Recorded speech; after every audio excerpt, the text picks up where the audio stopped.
Hello, good morning అందరికీ. మొన్న మన Indian women's blind team cricket team Nepal టీంని ఓడించి వరల్డ్ కప్ తీసుకొచ్చారు. దాని గురించి ఎవరైనా మాట్లాడుకున్నారా?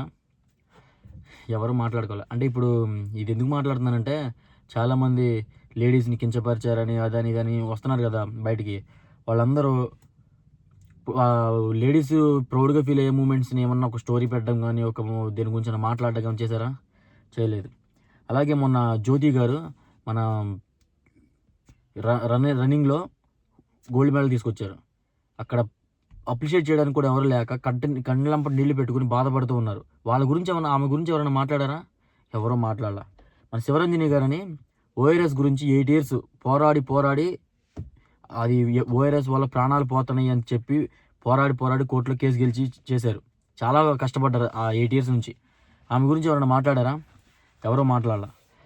ఏదో ఒక చిన్న ఇష్యూ, ఒక పెద్ద మనిషి బట్టలు సరిగ్గా వేసుకోండి అని చెప్పినందుకు దాన్ని ఒక నేషనల్ ఇష్యూ చేసి చాలా రచ్చ చేశారు అందరూ బయటకు వచ్చి కదా. ఇలాగ లేడీస్ ఇంత గొప్పగా చేసిన ప్రౌడ్ మూమెంట్స్ ఉన్నాయి. వాటి గురించి ఎవరన్నా ఒక్కళ్ళన్నా మాట్లాడారా? ఎవ్వరు మాట్లాడాల. బట్టలు సరిగ్గా వేసుకోమన్నందుకు ఆయన గురించి ఇష్టం వచ్చినట్టు మాట్లాడేసి ఇష్టం వచ్చినంత అందరం అనేసారు. కొంతమంది ఉంటారు, ఏదో ఒక ఇష్యూని తీసుకోవాలి, ఒక పెద్ద ఇష్యూని చేసేయాలి, ఒక చిన్న దాని గురించి పెద్ద ఇష్యూ చేసేయాలి. ఇదే వాళ్ళ మోటివ్ అంతా, ప్రతిదీ ఇదే. అంతేగాని మొన్న బంగ్లాదేశ్లో ఒక ఇద్దరు చిన్న పాపల్ని రేప్ చేసేసారు. వాళ్ళని ఎవరన్నా పట్టించుకున్నారా? వాళ్ళు చక్కగా హ్యాపీగా తిరుగుతున్నారు. వాళ్ళు అసలు ఎవరో కూడా ఎవరికి తెలియకపోవచ్చు మేబీ. ఎందుకు చిన్న విషయాన్ని అంత పెద్దగా చేసేసి దాని గురించి రచ్చ చేయడం? తప్పేం మాట్లాడారు ఆయన?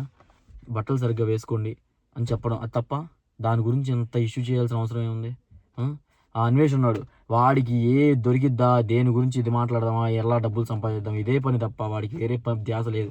ఏదో చిన్న ఇష్యూ వచ్చింది, ఒకరు మాట్లాడారు, దాని గురించి రచ్చ చేసేసాడు, పెంట చేసేసాడు. ఎందుకు అలాగా? కొంచెం ఇంగితంగా ఆలోచించండి. మీకేమనిపించిందో కామెంట్ చేయండి.